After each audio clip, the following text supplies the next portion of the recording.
What a day. Another day. Another day. Just informed I have a couple hours before I gotta leave to go to the big city, Vancouver, so I can hang out in here.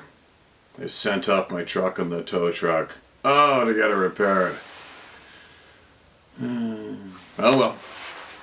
I don't need that aggravation right now. It's pouring rain. And I don't know what the hell's wrong with it. I just don't have time to try to figure it out. I usually fix everything I can myself. And if I don't know how, I just figure it out online and do it, right? It usually takes a lot of aggravation and swearing and time, and I don't have it. So how about that Boneyard, Alaska, right? And apparently the guy has found, I've seen another photo, I think he has some human teeth. Human beings. I don't think they're supposed to be around back then, though. Isn't that what we were taught? What an interesting place. Interesting things that person's coming up with. Now, I'm going to look into listening to that podcast with that person so I can get up to date on exactly what has been shared publicly. Because there is some crazy ass shit going on there, right? Crazy. Now, who do we got? What do we got? The internet, the world's a funny place, isn't it? I came across Edgar's original email and shared that yesterday.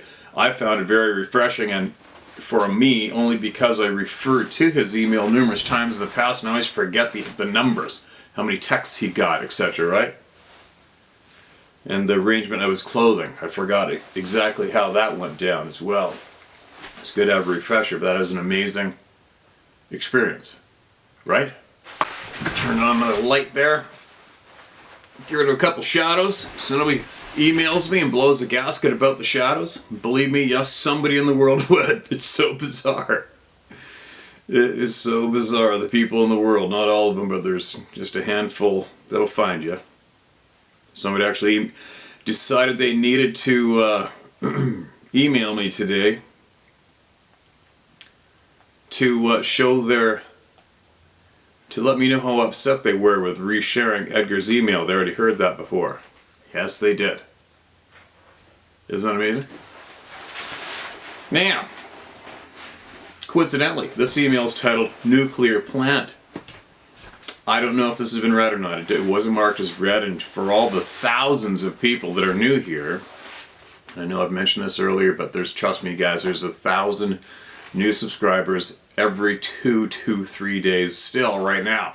It's a lot of new people. So a lot of possibly people here will hear me explaining why I'm hoping I haven't read something previously. It's because I had over 2,500 unread emails on my previous phone. The phone got wiped. And unfortunately, when I extracted those 2,500 emails from my inbox in my email, it marked them all as read in the inbox. And they're still there, but now everything in there is marked as read, and there's around 2,500 that haven't been read.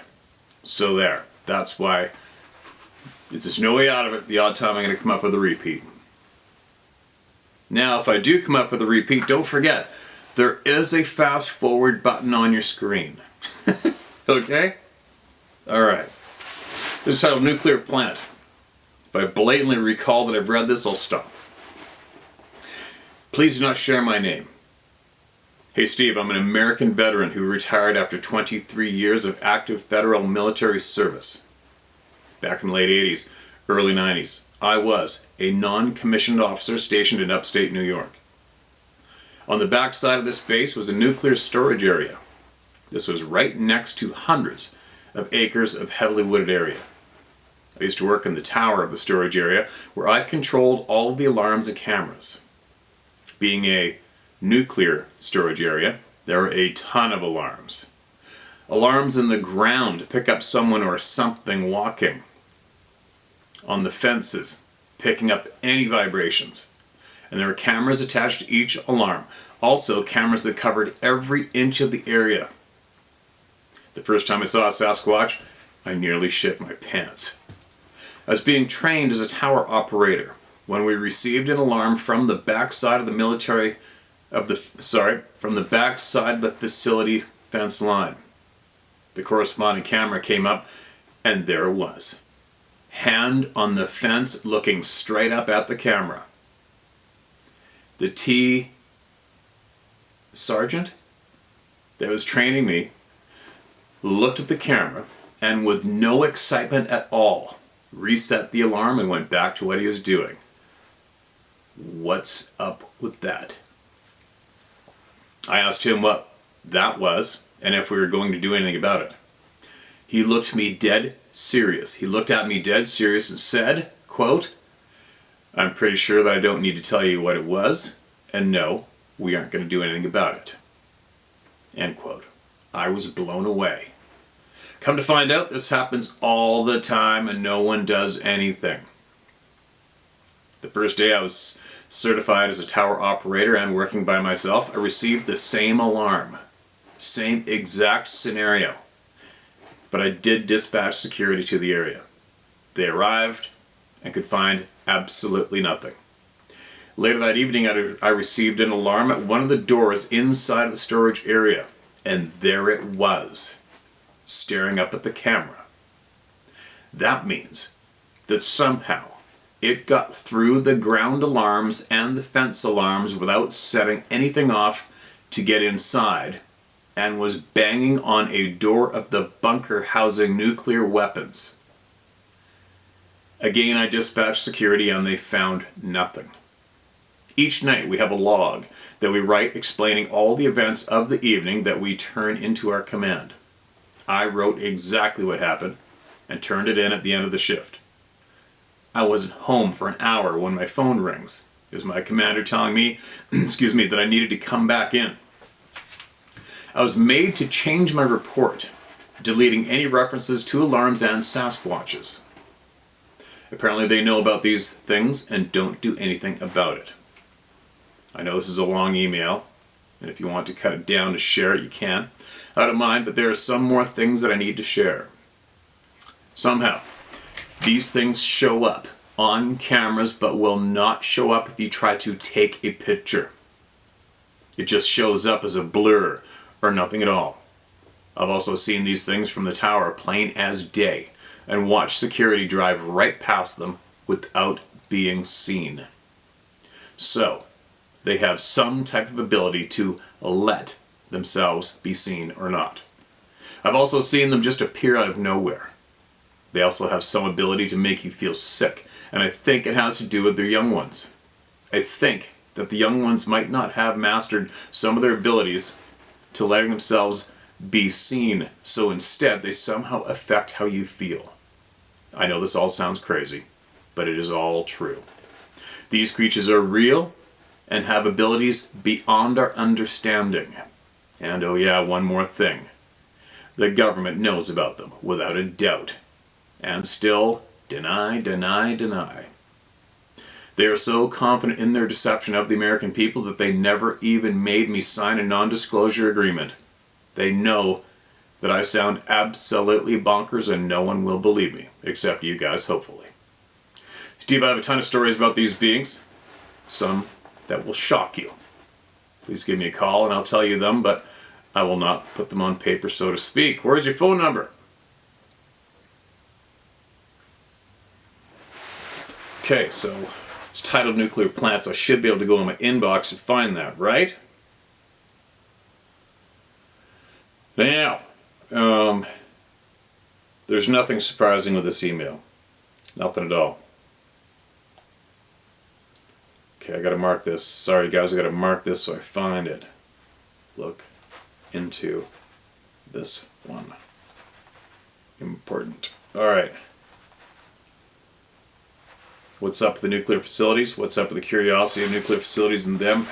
How many times, not how many times, I shouldn't say, I mean, it hasn't been like hundreds, but there has been a significant amount of people who have been employed in or around nuclear sites, whether it be scientists, military, security, whatever, and they have emailed us. And they have shared basically the same details. Right? One person had noted that the being squatted and leapt in a frog-like fashion, right, clear over a 10-foot chain link fence with the razor wire on the top. Cleared, no problem. Other experiences from these people that have shared with us has seen the tracks within, but not the tracks outside, or the tracks disappearing, or appearing and disappearing. We even had another scientist share with us that he put the Geiger counter on the footprints where the Sasquatch was standing within the perimeter and got a radioactive reading from the prints. So, meanwhile, people wonder why you can't catch them on a trail camera from Walmart. And because they can't, they think it must not be true. Because a simple piece of shit trail camera from Walmart can't do it. So I guess that means that none of this is even happening, right? I'll stop right there. There we go. Lots of patterns in there, right? Lots of patterns from previous people contacting us.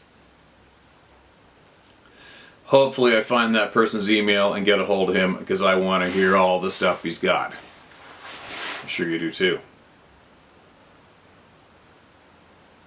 Alright, now, who's next? Alright, this next one is titled BC Again. Excuse me. Hello, Steve. I'm an avid outdoorsman and have spent thousands of hours in the backcountry of BC. Originally, I worked with forestry, spacing cut blocks and tree planting when I was in my 20s. Now I just enjoy the outdoors with my kids, camping and exploring. Sasquatch has always intrigued my interest. However, I never seen tracks or caught any visuals. The first eye-opener of the being was from a story about a few mountain bikers at Big White near Kelowna. We used to sit around the fire and tell stories to help pass the time, and this is one of them. I'll tell you briefly what happened.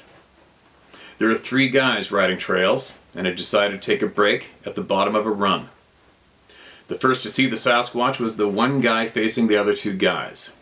He started to go into full panic attack and pointed as he started to come unglued. The other 2 guys turned around to witness this being let out a loud scream and run up the mountain. They had eyes on it for a couple of minutes, and it had easily climbed over over 1,500 feet of vertical. The one guy who had the panic was extremely shaken and hid out in his house with the blinds closed for days. A harmless individual who I'm guessing had been shaken for the rest of his life. The story gave me a chill down my spine. It also was a little harder to fall asleep in my tent that night. As for myself, I had a couple of odd experiences as a solo hunter. My sixth sense works good, and I can also read people quite easily. I could see you were a good, honest, and go out of your way to help a stranger type person. This must help you in your daily bush outings. We all know animals have the ability to sense your energy.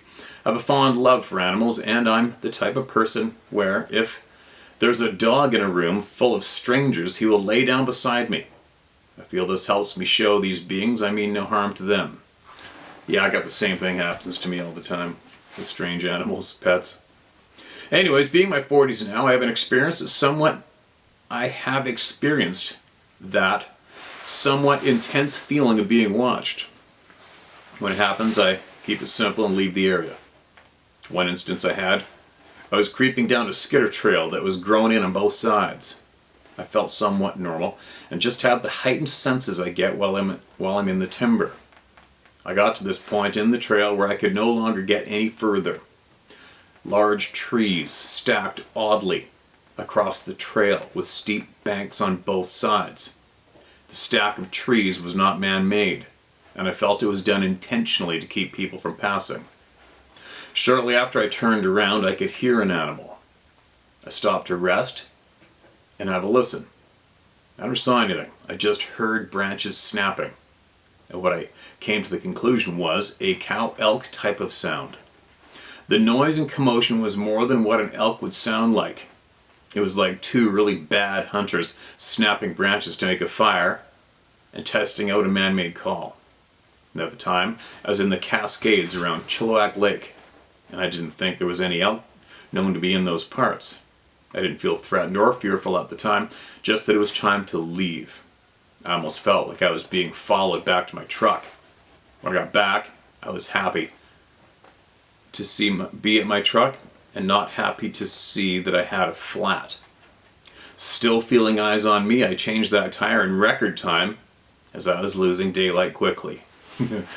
No doubt. Chilliwack Lake, lots of encounters from around there. Another experience I had was when I was scouting a new zone. I've been hiking for a couple kilometers and finally got to the spot I wanted to check out. The timber was big, with lots of fresh water coming from a fair-sized creek. The only thing that was missing was any sign of blacktail. That's a deer, for all you who don't know. I didn't feel threatened, but I did feel it was time to leave. After only being in the area a short time, I felt uneasy. On my way out, I heard what I can only explain as a deep exhale with a deep grumbling growl. It was 20 to 30 yards uphill and gave me a shot of adrenaline. At first I thought it was a large grizzly until the sound and bass level deepened. As I tried to put together what it could have been, but I felt stumped.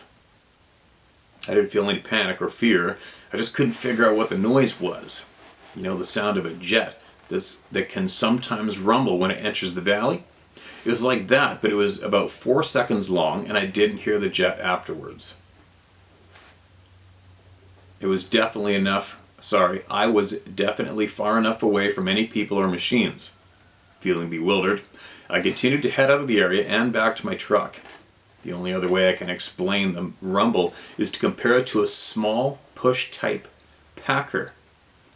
When these machines are stopped and shut down, they give off a deep rumble that you can feel in your feet. No idea what it was, but I know what it wasn't. I stole that quote from you. I'll continue hunting and enjoying the woods with my family. I feel no fear when I enter the woods, but I'm definitely a believer that they are the Nephilims explained the Bible. Before I hit the woods for the day, I will pray for strength, courage, and guidance as I walk through the valley of the shadow of death. Everyone has a faith position. It just varies in strength. My advice I'd like to pass if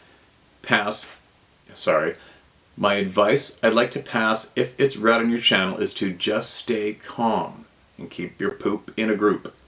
Easier said than done, right? Like you said, so many times if they wanted to kill you, they wouldn't try warning you to leave. Enjoy the forest and your passion. Don't quit doing what you love.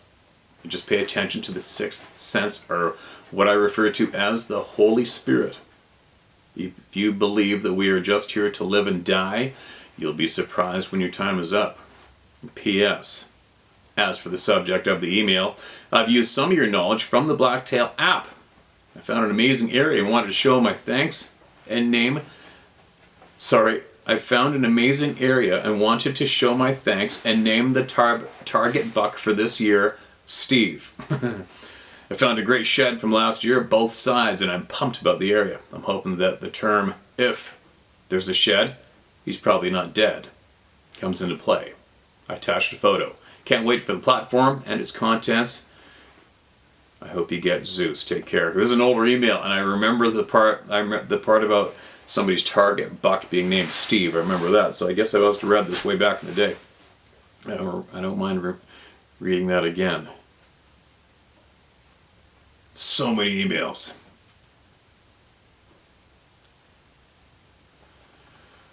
All right, what do we got here? Moving along.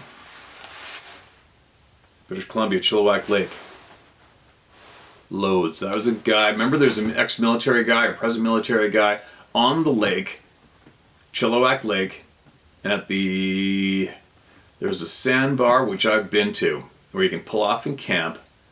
And when he was in his boat and looked down that way, there was one of these large hairy beings with its right arm dangling helplessly loose, like it was wounded, hurt, whatever. That arm didn't work, and it was screaming at him. And then some other vehicles were slowly coming up the lake, and a bunch of partiers got out there, and the thing took off before it saw them. I remember that one clear as day from Chilliwack Lake. Excuse me. Steve, hi. I have a story that you are welcome to share with the viewers. This took place a few years ago with a longtime friend who is a retired police officer. I am former military. We both decided to camp next to the headwaters at the base of the dam on the Tugaloo River. This river feeds Lake Hartwell in North Georgia, USA. We arrived midday, loaded up a boat, and fished up and down the river most of the day. We were both carrying sidearms, and were warned by the local game warden about a black bear on the west side of the river. The west side of the river was lush, green, and dense woods. We set up camp about a quarter mile down from where we were parked. We cooked some new potatoes, grilled steaks, onions with garlic, and ate like royalty while sharing stories about the good old days. This was in July, and it was hot as hell on the riverbank. Then it happened. Let me set the scene for you. We both had our tents about 5 feet from each other, and I think we fell asleep about 11 p.m. It was hot, and I was pouring sweat when I hit the sack. It was pitch black outside. We were on the west side of the river, up on the sandy bank about 30 feet from the river's edge. The next thing I know, I'm awakened by the most awful noise I've ever heard right outside my tent. It sounded like growling, howling, heavy breathing, and barking all at the same time. How do they do that? That has been mentioned so many times about all the various sounds in the one voice from the one source. How do they do that? That sounds demonic in a way, right? If you go by what movies have shown us. It startled me because of all the many times in the woods I've never heard anything like it. It sounded as if it was trying to figure out what kind of an animal it was and had an identity crisis. I shouted out to my friend and said, "What is that?" He said, "I don't know." We were both reading each other's mind because I said, "I'm coming out of this tent, are you ready?" He shouted, "Yeah." We both come out of our tents with lights and pistols drawn only to see nothing. I had a bright light. I looked everywhere and saw nothing. Confused, we both figured it was some sort of raccoon or small animal and figured it probably wouldn't return, so we both went back to sleep. A little later, something happens again. I can hear this thing breathing and snarling right outside my tent. So we both get out of our tents again and see nothing. We look around at our belongings and nothing is disturbed. Confused and tired, we both went back to sleep, and just as I was nodding off, I hear a huge crack and a thud that shook the ground out of my tent. Now I'm getting mad, confused, and tired. We looked out again, and I see a branch on the ground back in the woods under a tree about 50 feet away. I figured it must have fallen. We finally get to rest for a few hours. My friend and I talked about what the noise could have been and what kind of animal could have made it, but never really found anything concrete. Fast forward 2020, and I find your YouTube channel, along with David Plattis' channel. It made me think about that weird night on the side of the river. We never heard footsteps or anything moving when we came out of the tents. I've hunted hogs in the swamps in Macon, Georgia, and I've watched wild hogs, deer, coyote, and bear walk under my stand in the swamp. Everything makes noise when it moves, but this thing made no noise at all when moving. That's my story, Steve. Hope you enjoyed it. Feel free to share it with your viewers. I really enjoy your channel and the work and effort you put into this. You're doing wonderful work for all of us, and I want to say thank you for what you do. The fact that you take the time to share your life means everything. Take care and God bless you, Scott. Scott, thank you for sharing your life and what you saw and experienced in your time, man. Huge gift to the people, right? There you go. And there's a few patterns in there without a doubt, isn't there?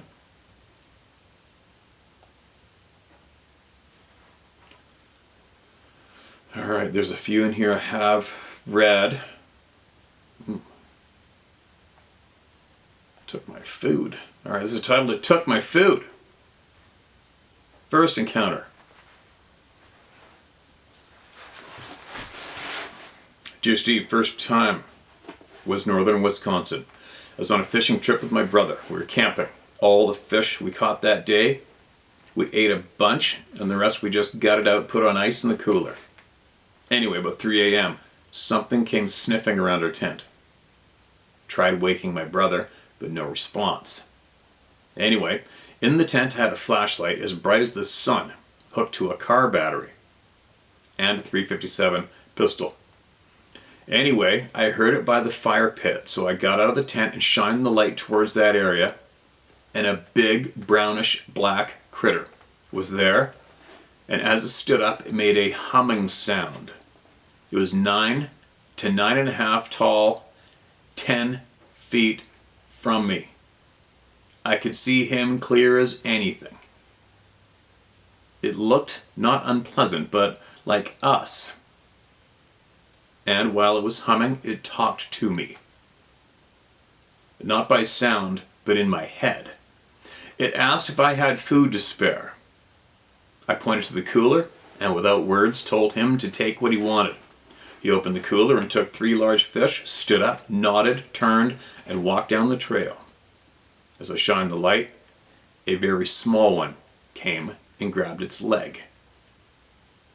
Funny, that didn't freak me out.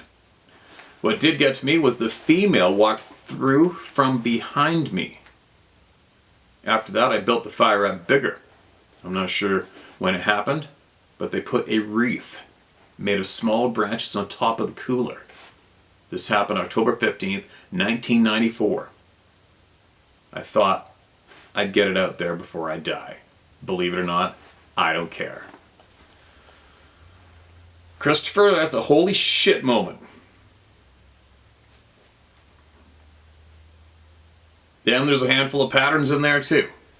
Taking the food, being spoken to between your ears without hearing a voice, and looking like us. Looking like a human.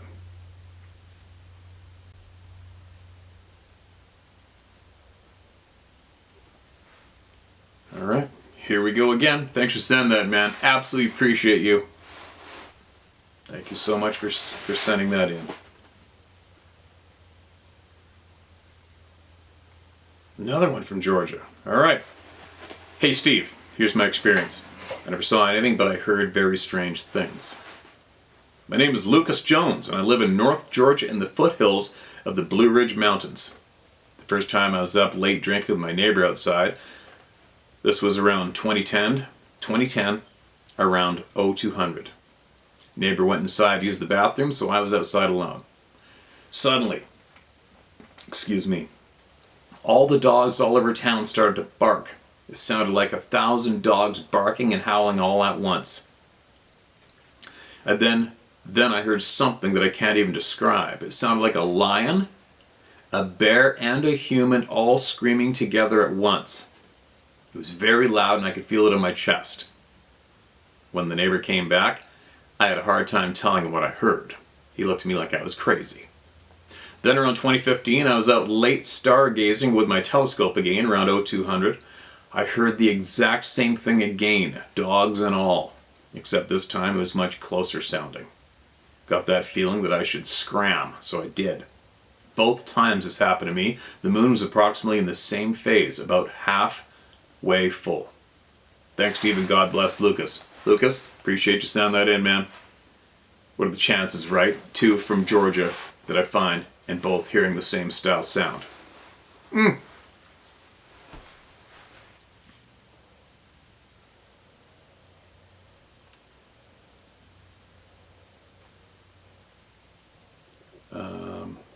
What do we got here? I don't know. I haven't a clue. We're going to go in. I think I'm getting lucky so far not reading duplicates. What a pain in the butt that is, right? It's unfortunate, but some shit you gotta live with. Hello, Steve. I hope this email finds you well. My name is David Alessi. I'm from Maine originally, but currently live in Georgia. Another one in Georgia. How does that happen? I've always been an outdoors kind of person, camping, fishing, and hunting. I've been following David Platters for several years. His videos led me to your YouTube channel. I have had interest in Sasquatch since I was very young. Growing up in Maine, I never thought these beings were anywhere near Maine, as most of the stories back in the 70s revolved around California and the Pacific Northwest. Obviously, that notion was very wrong. I've had a few experiences, but I can't not for sure say it was a Sasquatch. My first was back in 84-85 hunting season in Maine, and I was 16 to 17 years old.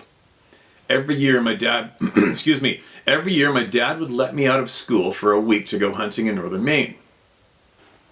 We'd have been at camp for several days without anyone seeing any deer. This particular day there were 4 of us, and it was late afternoon. There had been some logging done within the last year, and there was plenty of clear cuts. During the previous day I found a pine tree that had been cut approximately 5 foot high and broken off at the back. Excuse me. It kind of formed a nice chair to sit on and overlooked this huge clear-cut area. The 3 other guys that went across a dirt road from this location...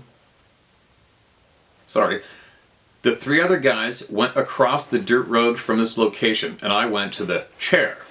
I'd been there for about an hour when I heard something in the tree line approximately 110 yards from my location. The clear cut was probably 100 yards by 150 yards, a very clear view. I was seated to the front of the cut nearest the road coming in. I waited to see if I could see anything, but I couldn't see any movement. Whatever it was skirting the clear cut and staying inside the tree line. As it got closer, I could tell it sounded fairly big. I was thinking a huge buck or possibly a black bear. The more I listened, it started to sound like a person or another hunter. I thought maybe one of the other guys decided to come over to my side of the road. As was customary within our hunting group, we would whistle to one another if we were close, but couldn't see each other. I let out a quick whistle just to let whoever was there know where I was. The movement stopped. I waited for the return whistle, nothing. I continued to look in the direction of the sound had been coming from, but still couldn't see anything. I waited for several more minutes without hearing anything. The walking started back again. I again whistled, a little louder this time. The walking immediately stopped. I was wondering why this hunter didn't respond back to me. A few more minutes went by, and whatever it was started walking off away from me deeper into the woods. I never saw or smelled anything. I didn't think about the woods going totally silent because I was too intent on whatever it was I was hearing. Not until I left the area and I could no longer hear it walking did I notice that all the forest sounds came back. When we met at the dirt road about 2 hours later, I asked who was hunting out in front of me, and no one was. They were all on the opposite side of the road from where I had been. I just brushed it off and didn't mention it to anyone what had happened. There are always certain areas where we would hunt that simply gave me the creeps for whatever reason. I avoided those areas. We still own that camp and I go there every summer, but I haven't gone hunting since I was in my 20s. The second incident occurred in Kentucky back in 2007. A friend of mine took me fishing to a lake called Cave Run Lake. We went out on his boat and were in an area where there were no camps, houses, or roads near the lake. As we were working our way down the bank, I got the weird sense we were being watched. I didn't hear anything or smell anything. Just that feeling you get. We continued to fish and the feeling got stronger. I told my friend what I was feeling and he said he was also feeling it. About that time we heard what initially sounded like an elk bugle, but it didn't sound quite right. Somehow it was off. I can't explain it. Then we heard what sounded like something very large moving away from us at the bank. Several larger sounding branches were broken off as it moved away. Could it have been an elk? Sure. Can't say for sure it wasn't. It was or wasn't.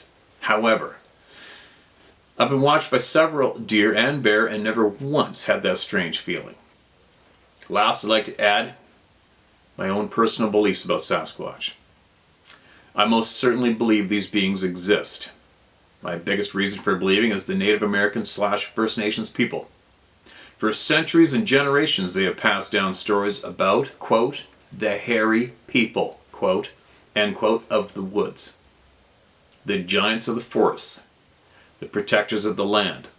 Every single tribe has stories prior to the governments and the white man giving false treaties and deceiving them. These peoples didn't know what it was to lie. They were and still are very honest people. Every legend, story, or myth always has truth within. I find it very hard to believe that all the different tribes in the US and Canada were/are lying about their knowledge of Sasquatch. Sorry for the long email. Thank you for being such a straightforward, no BS kind of guy. I respect you and know you have nothing to gain by telling your encounters. Again, thank you for all you do. I know it can be very life-consuming. Sincerely, David Alessi. David, appreciate the kind words, man. And doubly appreciate the time you just donated to all the people through me. Appreciate it. Man, I'm finding a lot of unread stories here. This is a good thing, right? The sad thing is they've taken so long to find them. Well, to get them read and shared. What's up with at times people can hear these beings moving loudly and other times dead silent, it's like they were gliding through the timber, didn't hear a thing. Why does that get turned on and shut off? What's up with that? What's up with a lot? Right? What's up with a lot?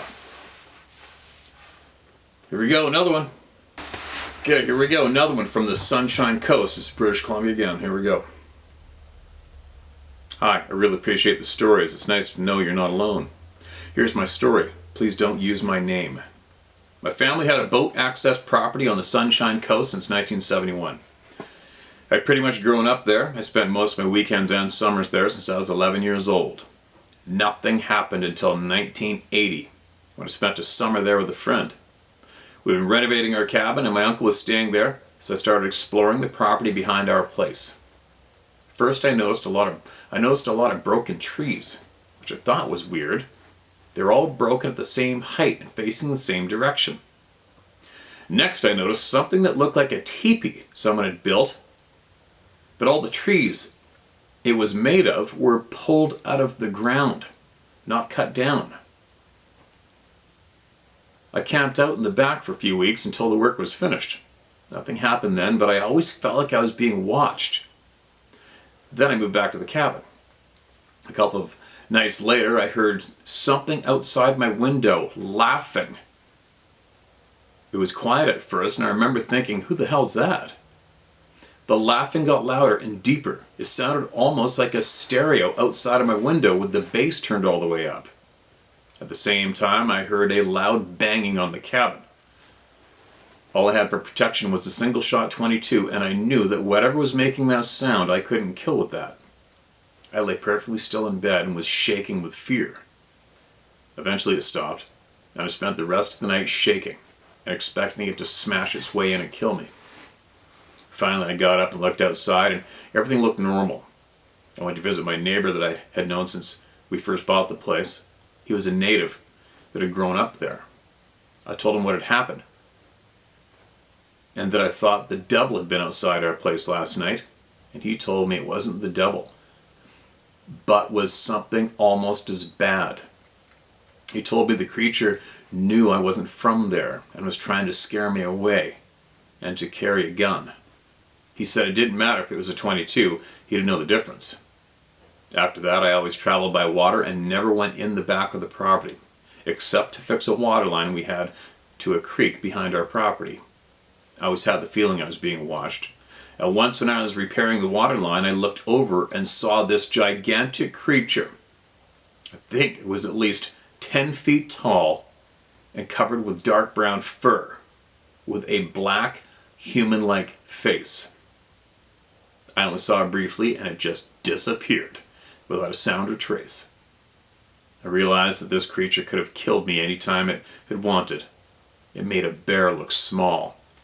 I don't think these creatures are malevolent in any way or super intelligent and just want to be left alone. Anyway, I swear everything I said is true. There's actually a lot more I could say, but this email would be too long. Take care and be safe. It's never too long. Well, sometimes they can be long, but as long as it's directly pertaining to an experience and knowledge shared with people it could help, it's never too long. And there you go. Another member of the Club of No Return. Bam, right across the water from me, here in British Columbia. Oh, what's this one? Here we go. This is titled Another Rail Story.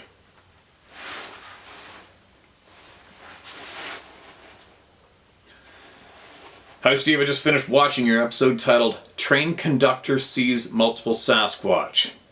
And I must say that I've always thought that railroad personnel would probably have a good chance of seeing Sasquatch. So I was just as excited as you when the story came in. First, let me say that I've never seen or had a Bigfoot encounter, but I do believe in the beings. Anyhow, I decided to do an internet search for Bigfoot sightings on or near railroad tracks. I came across this report that you might want to share on your site. It seems to be some type of skeptical local newspaper report. But I was surprised by the similarities in both stories. Same railroad. Burlington, Northern Santa Fe. Different state, large boulders on the tracks in a remote area. I'd like to hear your thoughts about the strange bird activity in the area. I've never heard of this type of behavior before, and I'm wondering, what's up with that? I included a link to the story at the bottom of this page, so if you want to check it out, thanks, Steve in Kingston, PA. Alright, here we go. At Bigfoot Crossing, railroad officials and Central Oregon Sheriff's detectives are trying to determine who pushed large boulders onto a railroad tracks near Madras, Oregon. M-A-D-R-A-S, Oregon. Trestle. Twice in recent weeks. A freight train locomotive hit the first boulder and suffered damage. Burlington, Northern Santa Fe spokesman Gus Malonis says train conductors spotted the second boulder last week and stopped the train in time. No one's been injured, but Jefferson County Sheriff's detectives Starla Green says KTVZ that authorities think someone pushed the 200 to 300 pound boulders onto the tracks in an effort to derail a train into the canyon. Now, authorities are saying that they have had reports of a red dune buggy in the area, and so they are looking into that as a possible lead. However, I've been getting a lot of mails about the possibility that humans are not responsible for the boulders there. Some are speculating that it may be Bigfoot, that there is something definitely wrong with the ecosystem. People tell me that the bird and animals are going crazy. I received an email from a listener who was telling me that he was noticing that most of the day birds in Oregon are becoming louder at night, and he's beginning to see robins and crows in abundance at night. I also saw some unnatural activity with the birds as I had witnessed 2 crows surrounding a falcon attacking a pigeon. Well, that's normal. I was worried that the pigeon was dead. However, when I shooed the birds away, all of them were very much alive. This happened in the dark, which I thought was peculiar and a little creepy. Many people would consider speculations about Bigfoot and weird behavior of animals something to be put in the tabloids, but there seems to be an increase in strange animal behaviors and blurry photos of a big hairy beast that many people are describing as dog or ape-like, moving through the woods of the southern states and in the northwest. The Bigfoot creature still has that tabloid edge to him, and he's always the topic of tall tales when all are snug in their sleeping bags listening to fireside ghost stories on family camping trips. Reports of upright walking dogs or apes come in from all over the country. Reports usually say that is between 6 to 8 feet tall. Hirsute with large feet, glowing eyes, and producing a horrible smell of sulfur or rotten eggs. The combination of glowing eyes and terrible smell were similar to the other crypto creatures that had been reported in other parts of the country, namely the Flatwoods Monster, the Skunk Ape, Mothman, and most recently the Chupacabra of Puerto Rico. There have been researchers who claim that the smell is similar to human body odor. There's also been said that the odor is like a dead animal. There's also some new reports of Bigfoot in places where he isn't normally seen. There have been reports of Bigfoot seen in the south. There have been reports of Bigfoot seen in Kansas, of all places. The reality of Bigfoot may be as mundane as a monkey that has yet to be classified by science. However, seeing one in the forests of the United States can be an experience not easily forgotten. There you go. A reporter actually looking into it and writing about it, and didn't make a mockery of it. Here's another one. Steve, this is titled, Whoa. Steve, thank you for this platform. It gives me the courage to tell our story for the first time. I can't give my husband's name. He has a high up position in our community, and even the mention of his unusual first name would peg him straight out. However, my name is Becky. Excuse me. We are no shit kind of people. We accept no lies and tell it painfully straight always. We're soulmates in 77, married in 86, still together. 43 years. We camped, hunted, and fished. Salt and fresh always. Hell, we even lived in a tent in the woods, not out of necessity, but because we wanted the experience. Okay, here's our story. Boat to camping spot trip, 1982. Lake Ozette, Washington State. Olympic Peninsula. I'll try to attach a map of the area. Boated across the lake to our remote spot, plus a game trail that led to the Pacific Ocean. And oh, by the way, we had a tri-hull, so we could beach land pretty much anywhere we wanted to. Oh, we had a tri-hull. It was typed tri-hull. Tri-hull, that's a boat. As we found the perfect haul out, nice little beachy spot on the far side of the lake, we were slowly motoring in. Me watching for underwater obstacles, rocks, logs, etc. I noticed freshwater clams everywhere near shore. I told the old man. He said, okay, he would get set up camp, and you do your gathering from nature thing, and we'll do a rustic dinner over the campfire. Yum. Sundown was about 45 minutes away, so we put the hustle on to get set up. I gathered some clams, wild garlic, onions, some nettles, etc. Man, was that going to be a dinner and a half. While I was gathering, this smell hit me. Oh God, nope, I've smelt that before. Dirty wet dog times 100. Our own dog, Smokey, started to go into protection mode. He moved forward, started sniffing around, and then the strangest thing, he practically shit himself in fear. I thought, oh, this isn't going to end well. He spun and started running towards Dad. I spun, got 2 steps, and the growl went up my spine to my brain and froze me like ice. All my senses said run. My brain said nope, stay frozen. Okay, frozen it is. I could hear him very close behind me. I guess the dog must have alerted my husband because all of a sudden he was standing in front of me, terror on his face. His eyes fixed behind me. He said, honey, slowly now, come to me. All I remember was being folded into his arms as he picked me up and ran for the boat, screaming, Smokey, get in the boat. We got within feet of the boat, and that's when the rocks, the size of baseballs to basketballs, started hitting all around us. He threw me into the bow, jumped behind the controls, started the 150 Johnson, threw it into reverse. And just then, a huge rock flew overhead and absolutely demolished the upper half of the boat motor. Oh my God. This sounds familiar. We may have read this years back. Now we are feet from the shore, no motor, and under attack. The screaming, growling, stomping, rock flying. My God, is it ever going to stop? We oar out as far away as possible and did get safely enough so that the barrage couldn't reach us anymore. I wonder how far that was. We stopped probably a good 50 feet or more from shore and just huddled in the boat in a giant hug, dog included. More stomping, growling, and screeching. We both turned to look at our sight, and it was being absolutely torn apart by this being. Huge, 7 to 8 feet tall, face like a man but hairy. One more time. Face like a man but hairy. Muscles on muscles.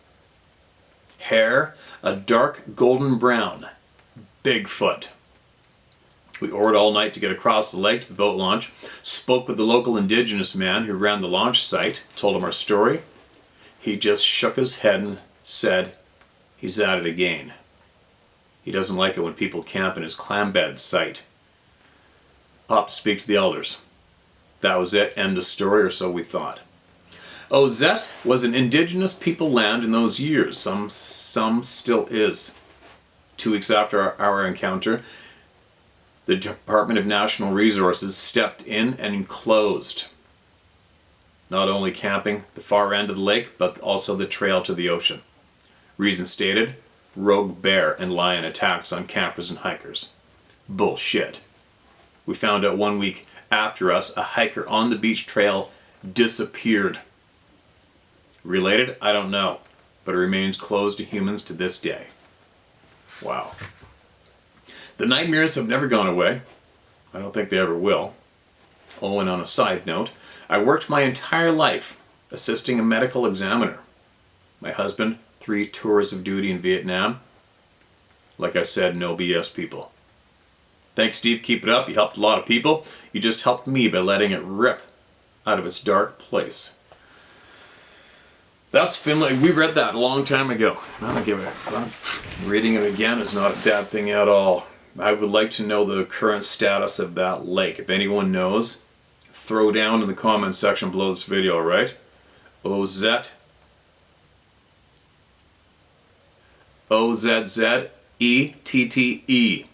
Lake, Washington State, Olympic Peninsula. Okay? Anybody know an update on that area? Share it. Share it up. We want to hear about it. I guess you got anybody who wouldn't have nightmares non-stop from that shit, right? Who wouldn't? So many people. I wonder how many people haven't come forward yet. How many people are avidly watching, and they still don't want to share it out loud. I don't know what's going on with the current surge of popularity here. I haven't a clue. It's like I've said before, we don't promote this channel in any way, shape, or form. We don't even ask people to subscribe, for crying out loud, right? And it's getting thousands of people are slamming into this channel currently. I wonder what's up. I wonder how many of those thousands of people are coming and getting ready to share what they know. I hope that's a lot. Anyway, there you go, guys. More share.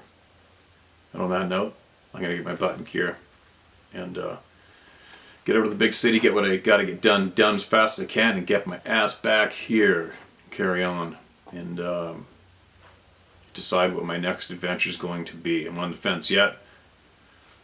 It could either be moose. I'm going to possibly take up the ultimate moose challenge for me. They closed down a huge area of British Columbia for non-indigenous people to hunt for their food. It's frustrating, I know. Very frustrating. So instead of having a general open season for moose in this particular area where there is shit piles of moose, they've closed it to non-indigenous people. You can only hunt for 2 days. That's it. October 25th and 26th. And that's a little late for the rut for moose, but I have a feeling I might be able to pull it off. Maybe. So I might do that, or I'm going to go north and jump into the mountains and go after mountain sheep and moose up there, maybe. We'll see. But that's a choice I got to make here pretty quick. And carry on. Anyway, share my story at howtohunt.com. That's where you're going to get it shared, word for word. Word for word. Get it in, get it out of you. Get it up your chest, get it up your mind, and share it. And if you're brand new here, you found your people, you found a safe place. Alright? We'll be back again. Can't stop us.